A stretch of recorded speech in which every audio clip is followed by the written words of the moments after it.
Welcome to GLAM CHAT, the official podcast of South Australia's largest lifestyle news website, GLAM Adelaide. G'day everyone, Ben Francis here from GLAM Adelaide. Hey, Channel 10 are about to air a brand new series of Location. And today we are joined by the wonderful hosts, Mitch and Mark. Good morning, how are you? Hey Ben, how are you? I'm very, very well. Now look, Location. GLAM Adelaide. GLAM Adelaide, indeed, South Australia. Ooh. You're big Very over here, glamorous. let me tell you. I'm an Adelaide boy. You are. Yes. What's your favourite, this is just straight off the bat, what's your favourite SA restaurant? Can I ask? I'm out of the loop. I used to know them all. You know what? Not so much restaurant, but I used to love going to Central Market, and you have the little hawkers markets around. So there's a great place for Nonya chicken curry I used to buy when I was a student. And then there's another little Asian place, Malacca Corner. And If you're Greek, you know what's that, but Malacca Corner for the Malacca Straits, fantastic. is it Botanica? Botanical used to be was my favourite. That's gone. Africola. Africola. Africola, excellent restaurant. Wigulma was his name. We are very blessed with many good restaurants, though, so it is a hard choice. South Australia's got it all. Look, location. It promises to bring fun and flair to the house hunting process. Now, that's not two words that many people would automatically pick when searching for a property. Tell me about the show and tell me how you're going to bring that fun and flair. Well, I'll touch on the fun and flair first. I think that that people with house hunting are generally feel beaten down, and they go in with a very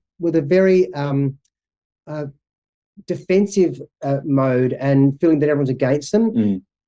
And one of the first things we try to do with couples is to get them to relax and actually suggest to them, we're going to have fun. This will be a fun journey. So change your mindset and be open. And by being open, you're actually able to see better and you're less hemmed in.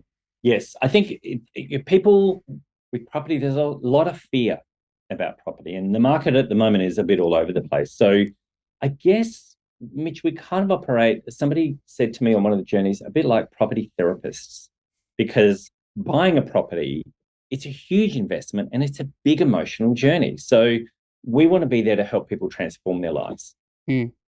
That's amazing. I love property therapists. What a title. And it's also you have to make a job of it. And if you don't enjoy your work, it's hard to be successful at your work. So if you can enjoy this temporary job you'll have in finding a home, it's going to make you more successful. In South Australia, we actually just last week we abolished stamp duty for first home buyers. So there's a whole lot of first home buyers that are about to enter the market, which is a really good timing for a show like Location. Hey, have you got a tip? Like, what advice would you give people just about to enter that market now? I would give every government around the country the advice to get rid of stamp duty. Now, the tip is to go in eyes wide open and know what you want, what your preferences are, but also know where you accept where you'll need to be flexible, where you'll need to compromise. If you're prepared to compromise, you'll allow yourself to get into the market.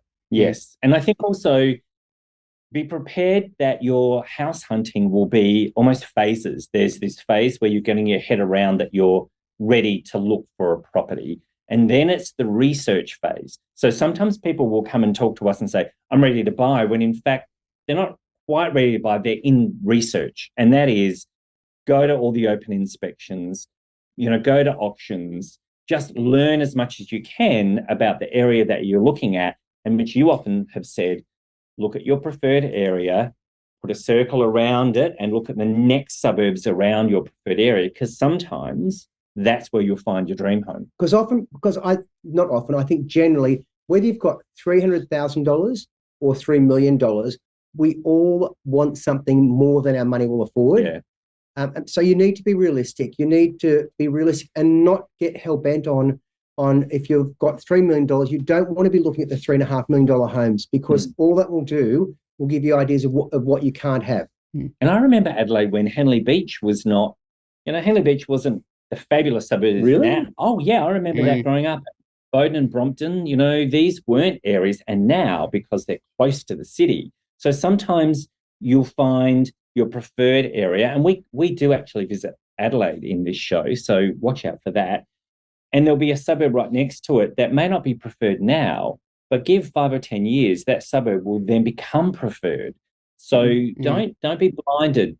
Has Port Adelaide taken off? Because I remember looking at that years ago, thinking this place was so cool. Has that taken off now? It has. It's become very hip and trendy, let me tell you. Yeah, and Bowden, as you said, Bowden, it's an amazing place. There's all these hip little coffee shops and amazing. Yes. Yeah, it's a brilliant place to live.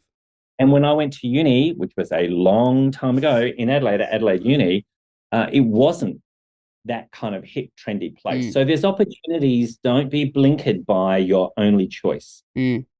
Now, Australia fell in love with you both when you were in the block in 2019. That must have been quite a sliding doors moment for you. What made you sign up? Sign up for the block. Oh, we went on the block because I saw. We at that stage we generally only watched the reveal, the judging nights, the Sunday nights, and we'd been at Bondi at this pub called Bucket List drinking, and then we're at home drinking, and I saw at 9:30 at night. Block entries closed tonight, and I thought we should do an entry, and we did a really late entry. I didn't want to go on it. I just want to do an entry. But no, what he did, he didn't just think about it. I was working on our renovation project. We were doing an apartment in Bondi, and you came in and saw it and said, "Let's apply." And I looked at Mitch and said, "Knock yourself out. I'm not helping you. Go for it, but I'm not going to help you with this." And literally, we did a really dodgy entry, and somehow we got on. Went at 1 minute to midnight. Yeah.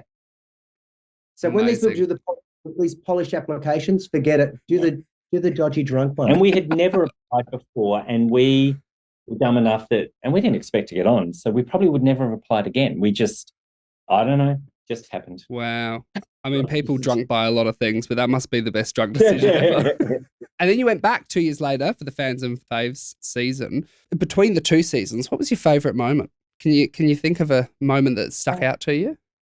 Oh, winning the second option. Well, no, I think it's such a big experience. I think it's hard to pick moments. There are a lot of moments, but I do remember the moment on the second time walking to the auction, walking past the home we created, and we both looked at it and we were so proud of this beautiful cottage we'd created, because the others were probably more elaborate looking, but ours had very cottage sort of appeal about it.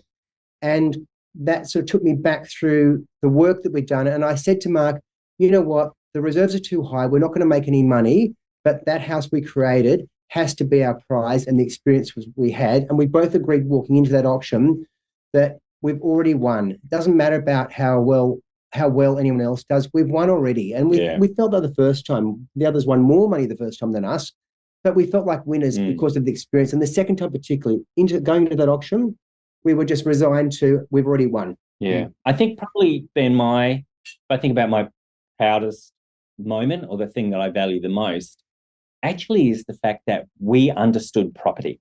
We always said, this is a real estate process. This is a real estate game. And we approached our home on the second block and on the first block as well, thinking about the market, who would buy in that location. So again, location. We looked at how would you configure a house and how would a family live in it? And that's exactly what we did the second time. So I'm proudest that we researched the market in Hampton. We understood what houses fit in that area and who the market was. So yeah. And we weren't swayed by the judging. We thought, because I think too many people who are on that show get carried away with, I've got to win a room. And it's easier to win a room than to create the perfect house, because you can make a room disproportionate to a home. And a lot of them end up with huge bedrooms and not enough living room space. And we thought, we will not win rooms if we do the perfect house. We thought we've got to find a way to work harder so we don't need to win. And that's why we're doing location. Because it's about real estate. About real estate. And this show is so fun, meeting people who have got a vision of what they want from a home, and then helping them go through the steps they have to go through to work out what their money will buy them and what area their money will buy them into, and working with them to the stage where they realize what they need most. Yes. And free themselves to buy. Your history with transforming houses didn't just start at the block, though. You've been doing it for years, transforming housing, house flipping. What's the most memorable transformation you can think of? Most memorable? Well, not the one we're living in now because it needs to be transformed. I mean, it's probably two. For me, there's probably two, Mitch. One is the first one we ever did, Yeah, because that's where we amazing. started, and it was absolutely the last place that we looked at in our property search. We were looking, remember, we were going through the listings, and this property kept coming up, and it didn't have everything that we wanted. You know, it's a classic location story. And we ended up going and looking at it, and it offered opportunity. And that's where we started. So I love that. And then the one up in the tower. Yeah, we did some places with amazing Sydney Harbour views, and they were spectacular. But for me, there was one we did that was a very small studio apartment that we were going to live in while we did one with a view. And that little studio apartment, it just proved to me that you can have whatever your home is, you can make it beautiful. And we made that home. You walked in, it was like, wow, this is a tiny house, but it's amazing. And that to me was, it was so fun to be able to make a place feel spectacular, but be a little tiny little box. So say a first home buyer has bought their first home. It's all about location. It might not be their dream interior, and they want to spend some money and rejuvenate it and refresh it. What would you give? And they don't have as big a budget as they want to, perhaps. What are your tips and tricks on that, on transforming a home with on a budget? Paint. You know, it's bizarre though. Which is right. We had friends. Paint. We had friends, Jules and Cam, who were from maths, a gorgeous couple. They bought a house, and Jules thought they had money. Cam had to tell, we actually don't have any money. And they had 4 weeks before a baby was due. So the four of us got in and we painted the house inside and out, recarpeted. Transformed the kitchen. Transformed the kitchen with paint and handles. Yes. We carpeted and polished the floors. The place went from a really ugly duckling to a really pretty cottage in 4 weeks with hard work and paint and carpet and carpet. So there are things you can do. You know, you go into a house, just paint it white to get more light and make it clean. It feels cleaner. That's really simple. It's one of my favourite pastimes. Whenever I stay in an Airbnb, I kind of sit in the lounge room and go, what would I do with this place? You know, it's a cool concept to think about, isn't it? We can't help ourselves. We do that wherever we go. It's probably bad when you do it in your friend's home, when you sit there and go, oh, and a tip is to go, but a tip is to go neutral, go neutrals. And then if you want to add colour, add it through cushions and we're not known for neutral. Yeah, but I do like to do a house a neutral palette, like neutral lounge, everything neutral, and then add colour with cushions and lamps and throws, all available at Mitch and Mark Home in Newport Beach or online. I was just going to bring that up. You've just recently launched your own store. Isn't that amazing? So when people do buy their own home and look to furnish it, they've got a one-stop shop for all the amazing interior. Yeah, no, that was actually a joke when I did that, but actually, But one of the things we do in the shop, when people come in, we will often say when they're coming to the store, bring in, if it's a cushion or a throw or something that you want to match in terms of colour, bring it in. Because you've done that a lot with people, remade a bed and said, this is how you can work that colour or texture into your interior. And we like to help people with a bit of advice. Or if people say that their living room's bland and they want to add a colour, I think what colour you want to add, it's whether it's pink or green or whatever. I say, well, if it's pink, 3 times you need to do a cushion. You need to do a throw. Well, you did that in our master bedroom. Yeah, or a on the block. Oh yeah. Just he bought pink in. Pink. I bought hints of pink in, so then the room gets a bit of a pink vibe. Yeah. But you did just 3 times: cushion, throw, and a vase of flowers. There's your pink. Easy. Vase of flowers. Simple. Perfect. And you can change them every couple of weeks, can't you? Yeah, exactly. Yeah. And just lastly, before we go, what is the one thing you'd advise against when designing or revamping an interior? What is your kind of like, oh, can't stand that? I think you've got to be very careful with current trends. Mm-hmm. If you lock yourself into a current trend, particularly with your solid furnishings, then you're stuck with a trend. Like last year, the blue leather couches from the 90s. Yeah, but last year the colours were grey and a bright yellow. Well, add that with soft furnishings. Don't ever get locked into a big couch in hot pink, because that hot pink couch is going to do your head in 2 years' time. Yes. And my pet hate is chopping cushions. You know, when they chop, you go in and people have chopped. It's like, oh, could we just fuck them? It's so, you know why I hate it? We've moved on, but I hate it because it's so conscious. You walk in and you go, somebody has gone, chop, chop. It's like, you thought, I don't know, just make relax. it feel like it happened, like nothing happens naturally. Yes, we all subtle. know that. It's subtle. Yeah, like Mitch, it's subtle. Yeah, just make it definitely. just the first thing I grabbed out of the wardrobe type feel. And I woke up like it. You can see, as Mitch is wearing now, the first thing that got out of the wardrobe. Brilliant. You'll see some fashion choices on location too. Watch out for those. I was going to say, you get your home tips, you get your housing tips, and you also get your fashion tips, all in the one show. I will have you in ruffles before you know it. See why else everyone should be watching location for all of those things. We've got everything covered.